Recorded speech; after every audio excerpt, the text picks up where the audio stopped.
Hello everybody, good afternoon. This is Jill Garvin, the Director of Psychological Health for the 102nd Intelligence Wing. This is our monthly podcast where we are discussing different wellness topics, having guests on that can talk about things that we're doing in the community or that organizations are doing in the community that will help the 102nd or our military community. Today I have two very special guests that are going to talk about Heroes in Transition. First, I'm going to introduce them, and then we're going to talk about a program that they are launching in January.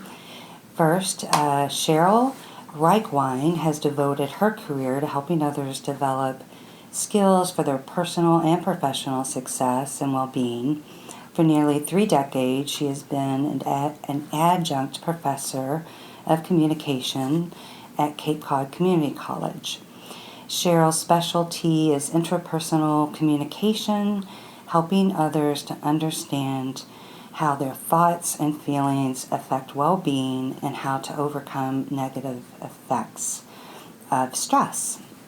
And then we also have Maria Bartram, Director of Holistic Therapies. Maria is in private practice in Sandwich, and she has spent the last 30 years counseling, coaching, teaching, and advising on the mind-body-spirit connection. Marie received her doctorate in education and counseling through the American Society of Alternative Therapies. She is also a Reiki master teacher and an energy practitioner. Marie is passionate about serving the Cape Cod veteran and military community, and she serves as a transitional counselor for Heroes in Transition. And in a minute, she's going to talk a little bit about Heroes in Transition, big picture, and who they are. But I kind of want to sneak in what Heroes in Transition has meant for us here at the 102nd, because they've done so much for us, and they really mean a lot to us. As a provider here, often when we have to seek help or try to get help for some of our members, sometimes we have to go through a lot of bureaucratic stuff to get help. And Heroes in Transition, they're local, and we're able to pick up the phone, and they're able to help us on so many different levels. They actually provided a reset room for us for our Intel group. They also provided a prior, now retired therapy dog for the 102nd. They've provided us with grants to combat food insecurity, such as our fresh market with fresh fruit and vegetables and food cards. Recently they donated some children's bikes, and they've also we have 3 different yoga classes going on here at the wing that's been a huge success. And so we feel very passionate about them, and we feel very fortunate to have them as a support for our members, and they're very well received and very well loved from us. So we were really excited to have you guys here to talk about this program that they're going to have. And we have many members that have been on, that have participated in a lot of these programs and speak very highly and gotten so much out of it. So, Marie, if you would talk a little bit about Heroes in Transition and then what you guys are here to talk about. We'd love it. Absolutely. Thank you, Jill. It is an honor to be part of a foundation such as Heroes in Transition. Heroes in Transition was founded about 10 years ago through Cindy and her husband Ken Jones after the loss of their son Eric, who was a captain who lost his life through a helicopter collision during a combat mission in Afghanistan in 2009. His mission was always to help his brother, and so Cindy and Ken have continued his passion of being of service to those military members that are also in a state of transition. And so they have done some incredible programs for the K-9 program, which I know the therapy dogs, financial assistance, a lot of the things that you have talked about. I know the holidays, they're always sending iPads and bicycles, and they're available for home modifications. They have also been instrumental in bringing community programs together. They've got wonderful couples gatherings monthly and bi-monthly for the spouses as well as the veterans, and they're very creative in the things that they have done. They have done scavenger hunts in Boston and hikes in Blue Hills, and we've even done a hike on the Grace Trail in Plymouth. They have very active couples groups, and they are done a couples retreat now, I want to say, for the 4th year. The couples retreats are themed Stronger Together, and we had a wonderful fall retreat this past October, introducing a pairs training model, which is a practical application of intimate relationship skills. We had a wonderful presenter come to teach the concepts of pairs, and the feedback was wonderful. We had several couples from the 102nd attend that, and they had amazing feedback and absolutely loved it. Oh, that's wonderful. And we are going to do some follow-up programs as well, just to kind of reinforce the skills that they learned, and to keep that growing. So that we're hoping that significantly increases the communications, the skills for our couples, and also have that be a trickle effect where it helps the families as well. The skills they've learned are not just to communicate as couples, but also to communicate with our significant family members and our work environment. So I believe it's a positive. It'll have a positive impact still to come. Yeah, absolutely. We offer a wonderful FIT program, which is our Families in Transition, which is a summer program, which is through Equine, working with the horses at the YMCA site here in Sandwich. And the equine programs are just a beautiful way, yet again, to bring some family time, some community time to the families through assigning them a horse that they work with for the week, where they get to ride and they get to partake in the actual horsemanship and caring for the horse, and the children just you see them blossom from the beginning to the end of the program. There's swimming, there's group fun time, there's separate parent time for the parents so that they can establish bonds and relationships. There is all kinds of other programs that they offer. Last night was the Holiday Pops, which was a wonderful program for, I believe, 40 members that got to attend the Holiday Pops event. There's fishing charters, golf events. I could go on and on. Is there anything they don't do? They are meeting the needs of yes, they are. As the needs arise. And I love it because not every military member is going to connect with, say, a couples retreat or maybe equine therapy, but so there's something for everyone. Absolutely. And that's absolutely wonderful. Absolutely. There's such a variety.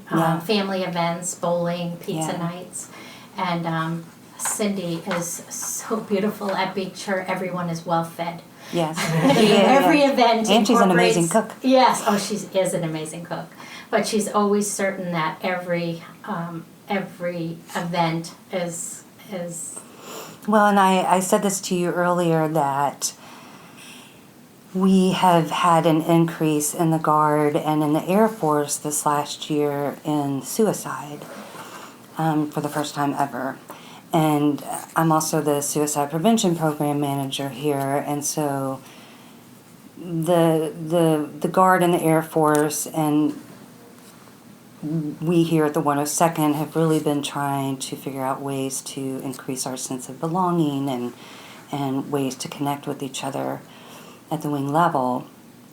And having an organization like Heroes in Transition that brings people together and allows them to connect and to feel less alone and to have this sense of belonging is suicide prevention also.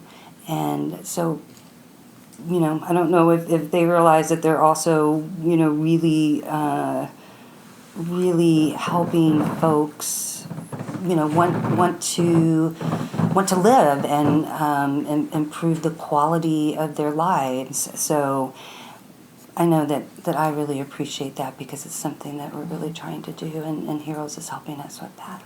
So thank you. Absolutely. And yes, so we're here today to talk about... Yes, let's talk about the program that you're launching. I wanted to say, in following up on that, Jill, it's such an important point. When Marie and I were asked to get together to present a proposal about the Reboot program, which is for women in the military, active and also retired, and also spouses as well. We were looking at one of our main goals was also connection and community, and we understood that we wanted to put a program together that would build on that sense of connectedness. Yeah. So that was one of the rationales for why we start the program with a 1-day long retreat. Okay. And then we follow up with it's 7 weeks of 2 hours a week to continue to build skills. We'll tell you more about the whys of that in just a second, and then end with a half-day retreat. But that was part of the full-day retreat as a start, is that it takes us all a while to get comfortable, opening our hearts, making those real connections, feeling in a safe place of community.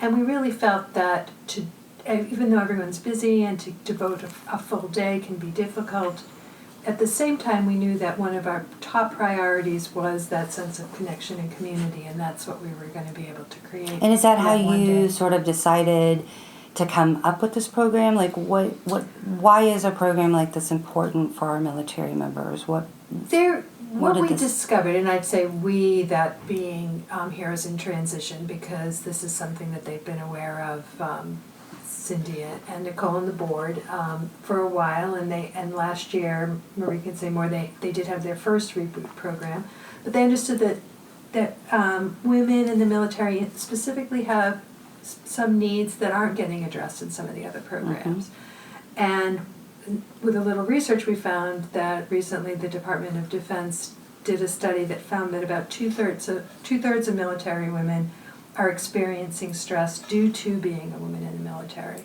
So in addition to the everyday stresses of being in the military, they have unmet needs in terms of being able to address that stress.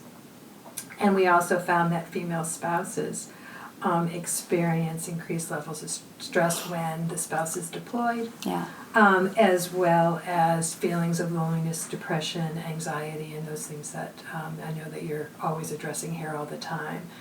So we put our heads together and we said, what's the most significant thing we can do to create lasting, ongoing change, to really offer them something that would be a gift that would keep on giving, right?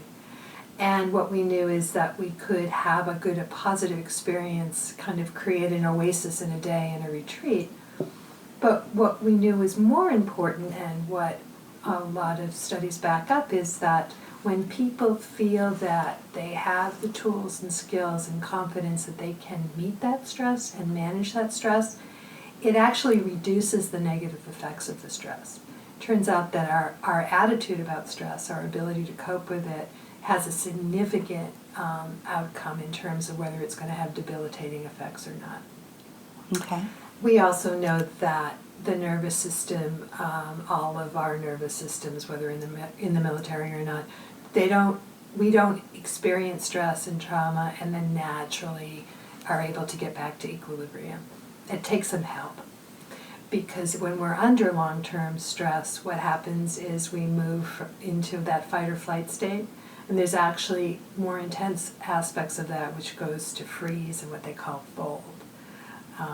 A well-known psychologist, Dr. Stephen Levine, has mapped that out and looks at the other side of the equation, which is called renegotiation. It's how does the nervous system get back to that place of equilibrium? And it turns out if we've gone to those deeper levels of trauma in our limbic nervous system as a response to stress, that it's not easy for us to resolve it. It takes a bunch of tools, mind-body tools. And the reason that it's a mind-body approach is that the other thing that we now know is beyond a reasonable doubt, we don't just think with the brain in our heads. We have a total mind-body system. Our nervous system, our brain system includes 100 billion neurons in our brain, in our head. Each of those neurons has 1,000 synaptic fires every time the nervous system is triggered. Mm-hmm. That turns into what they call 1 quadrillion connections, talking about connections. So when our brain goes off, that's a lot of firing that's misfiring. When we get stuck in fight or flight, it's really hard for us to reconcile that on our own. But not only that, it turns out that our guts, we know now that our enteric nervous system has half as many neurons as what we have in our upper cognitive center. So we've got 50 billion thinking neurons in our gut.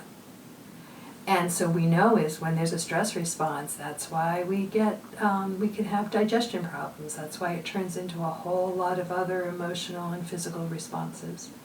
And then another, probably one of the most essential parts of our nervous system, of our brain system, is our heart center, which has a neural plexus of its own, which sends information to our gut, to our upper cognitive brain, and is perceiving and sifting all the time.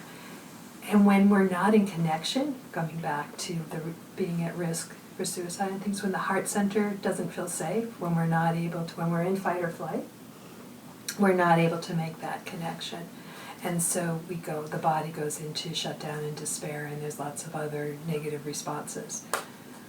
So what we offer is, and what the Reboot program is going to offer, is a host of mind-body tools to get that nervous system that's been under stress back to renegotiation, back to equilibrium. And what science has also shown is it takes about 70 days to create a new neural pathway. So climbing out of that deep stress trauma state back up to equilibrium through renegotiation, as they call it, to get that new pathway so that we can get back to calm and we can retrieve the hijacked brain, they call it. Takes about 70 days. So we knew we needed to do it over time as well, and we wanted those tools to be used and reinforced.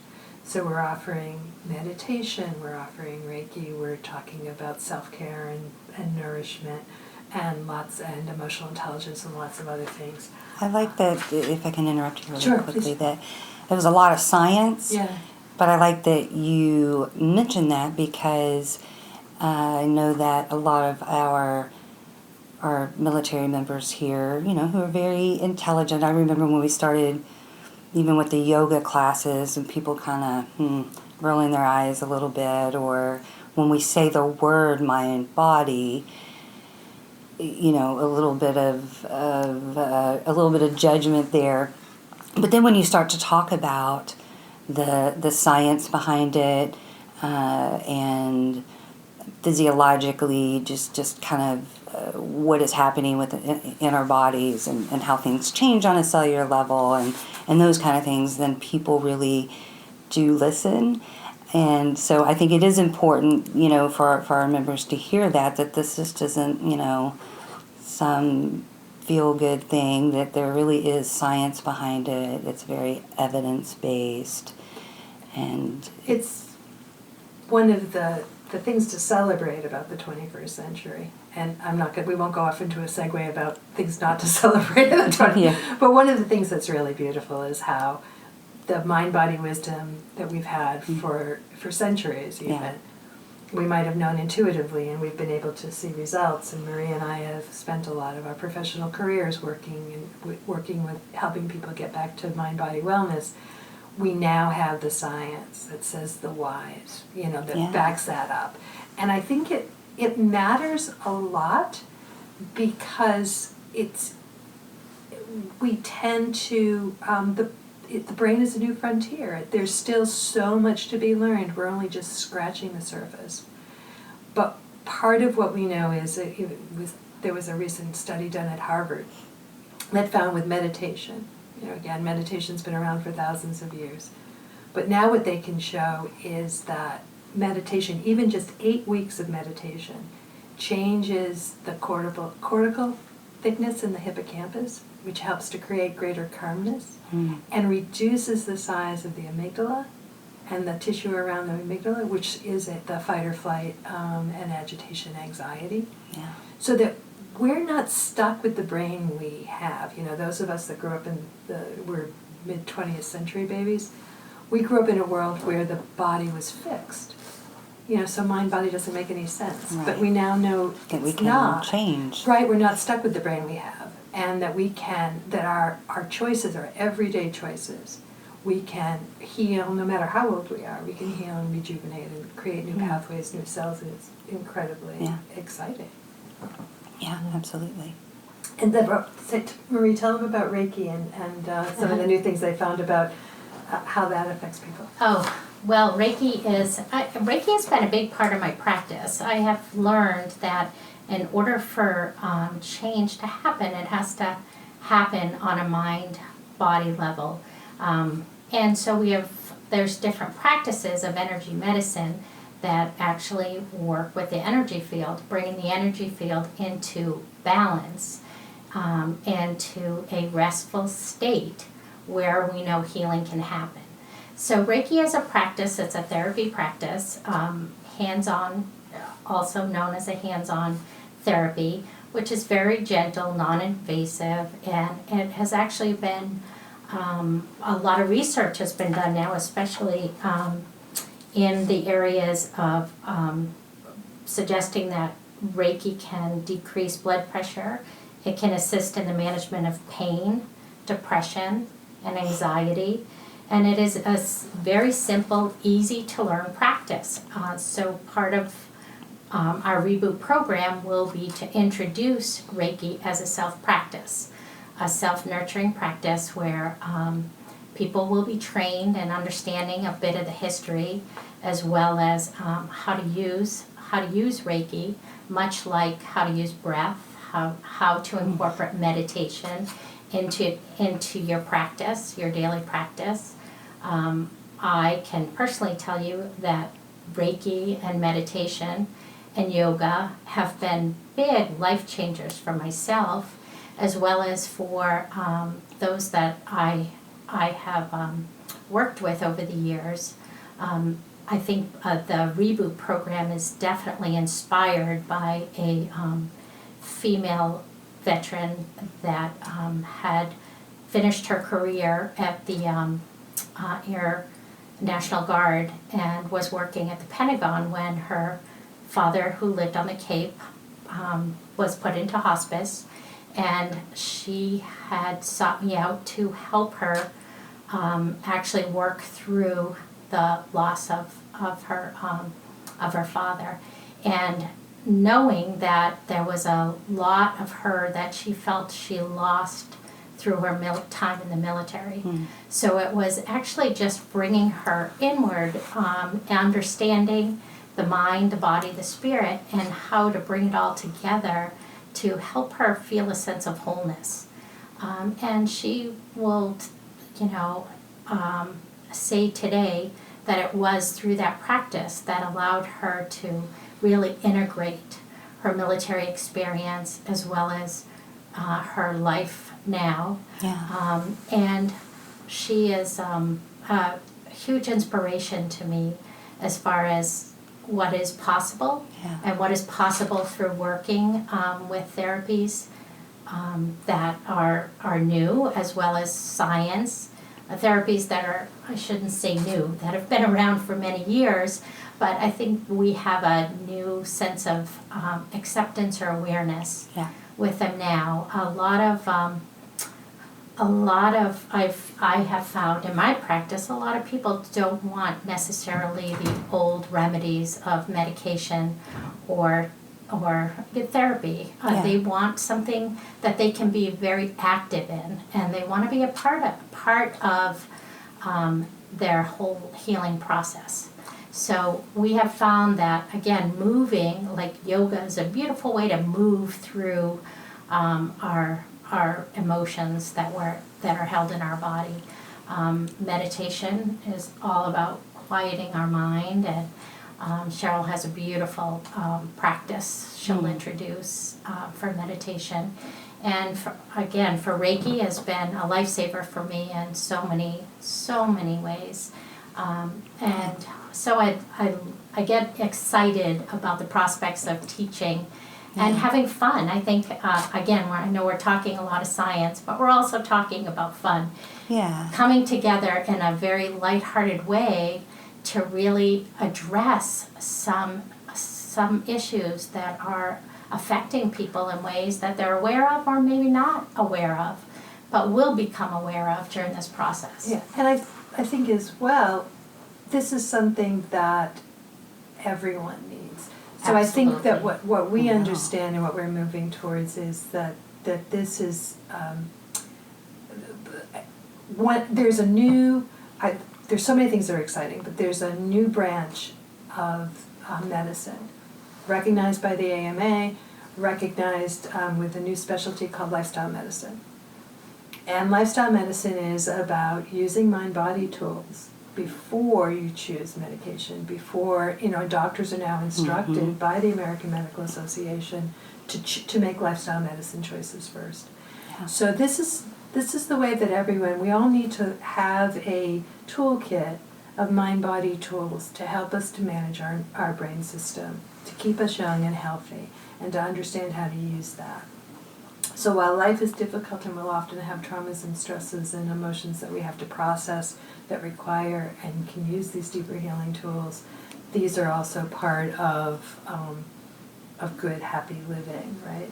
Absolutely. So back to the reboot series, because you're talking about a lot of pieces that sound amazing. I want to do it all. So in a nutshell, so tell us again what a typical day or afternoon, what it's going to look like for people, what they can expect. Okay. Sure.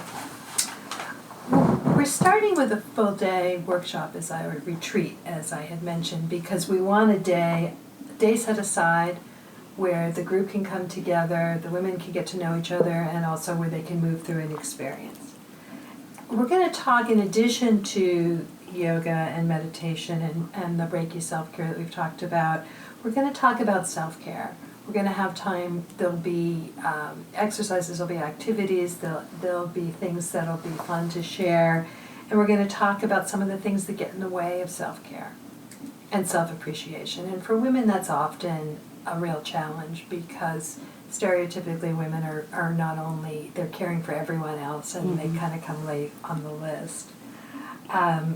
We're also going to talk about nourishment, because part of healing, part of self-care is not only being able to do a practice, but it's to really receive it. And what are the feelings, and what are the things getting in the way of either physical nourishment with that really good meal, as Marie mentioned, good food is always part of a good Heroes in Transition program, as well as what we can do to be more present and really receive the gifts and nourishment that we need. I was just going to say quickly that I have a lot of people that come in and see me because they're struggling with anxiety, and I will often ask them, about, kind of what they're eating and drinking. And the military is one of the highest consumers of energy drinks. So sometimes people will come in and sit down and tell me that they're having high levels of anxiety and they've got like a monster drink next to them. And, again, just re-educating people. Yes, they have stress, but also realizing that some of the things we're putting in our body can certainly exacerbate that and cause a lot of extra stress. Absolutely. So go ahead. So that is important. Again, Yeah, the mind very body. important. As is sleep. Yes. And sleep, again, is something where Big time. it came up quite a bit with the females in our first reboot Sleep program. is always a Was thing. just difficulty sleeping or difficulty maintaining healthy sleep habits. Right. So yes, we will touch on all that as a nurturing practice. Yes. And getting back to a lot of the basics in the program, again, Reiki being a big part of it. I'm not sure what else you wanted to add to that, Sheryll. So that full day retreat, Yes. right? With those kind of, by the end of the day, that when we know we'll be leaving in that place back to equilibrium. The goal of the day is that you have a wonderful retreat away, leave in that feeling of being back to self, back in equilibrium, and now the challenge is maintaining that in your life. So then we have 7 weeks of 2 hours on a Tuesday, early evening. 7 weeks. Of following up with different topics that will reinforce what we did during the one-day retreat. Talking about what soul-satisfying happiness, not superficial, but really a core happiness. Talking about how to listen to yourself, really listen to yourself internally and respond. Other things like how to connect with other people across differences, how to communicate, work with stress in relationships, and lots of other things as they come up that will continue to reinforce those same tools that we will continue to Introduce. practice and Yes. introduce. Okay. We're also going to have, along with those 7 weeks, an online component that's going to be a resource center. And that will be that in between those weeks, of course, when the stress hits, what we know is we get triggered or life gets crazy, we get off, and we lose that wonderful equilibrium feeling. Well, Marie and I are going to have meditations that they'll be able to listen I to love on the it. website, That's a great right? idea. Or the little little library, exercises. resource library. Yeah. Reinforcing it. So we're kind of working with them again to build those new pathways over the course of those weeks. And then we're going to end with a morning mini retreat, a 3-hour kind of wrap-up celebration to tie it all together. Yes. And where is all this going to be located? That's a good question. Oh, okay. In a location convenient to everyone. Okay. In the Upper Cape, Yes. we're working on finding. Still working on that. Yes. Okay, so that will be To be announced. To Yes. be announced. To be announced. And how is everyone going to get this information? This information is available through heroesintransition.org, which is the website for Heroes in Transition. There's also, we will be running announcements. I believe we're speaking here at the Yeah. base at a luncheon Yeah. coming up. And we're hoping that those that are interested will also bring along a buddy with them to do the program with. I think it'd be a really powerful, wonderful experience. So grab your fellow neighbors, friends that are walking the same path as you as far as active military or retired military experience. The spouses are also welcome because we're realizing that they are also a group that is just not a lot of services for. Right. And we're realizing that they've made a lot of sacrifices in their transitioning from their own lives into a military life and continue to keep transitioning from what they share with me. And I believe that this is wonderful to support them as well, a wonderful program for them. So we're really looking forward to it. We're so excited. We've been working at it for many months. Yes. And collaborating and being sure that we've kind of dot our I's and cross our T's and be sure that we have a good solid program. And Heroes in Transition the board has also been supportive of us and making sure that we do the same. And we're ready to go and ready to start and looking forward to it. And there's been some great interest already. We're hoping to be able to, based upon our facility, to be able to have 20 to 25. Yeah, I wanted to ask, is there Yes. a limit? Do people... Well, I know they can go on the website. Okay. Yes, it'll fill up quickly, we're hoping. And again, based on the demand, we may be able to run another one. We'll see how just the interest. Yeah. And hope that it'll be something that people really make a priority in their life.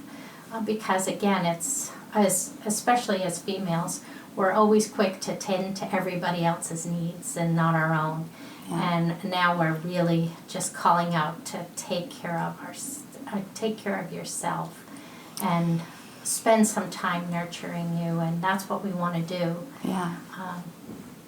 So people will be able to go on the website. Yes. And they can register there. Yes. Plus we'll be seeing Yes. more information. I know we're going to have luncheon here. It starts January 25th. Yes. Is that what you said? Yes. January 25th. January 25th is our full day retreat. That's the full day retreat. Yes. And then it's going to be on Tuesdays for 2 hours for 7 For 7 weeks. 7 yes. weeks. It'll be probably, I believe, 5 to 7 on Tuesday evenings. 5 to 7 on Tuesday evenings, and the location will be announced. Will be announced. It will be local. Yeah. It'll be a local location. Yeah, here, okay. for sure.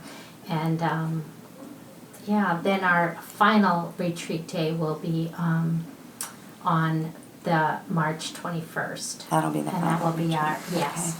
And they'll be, of course, awarded for their time and their skill set. Okay. Yeah, and wonderful. it'll be a wonderful time to really share. Okay. Any final thoughts? Any final thoughts on before we wrap it up? I was thinking of going back to, you're talking about connection and how important connection is. And why is this needed? Why is a program like Reboot needed?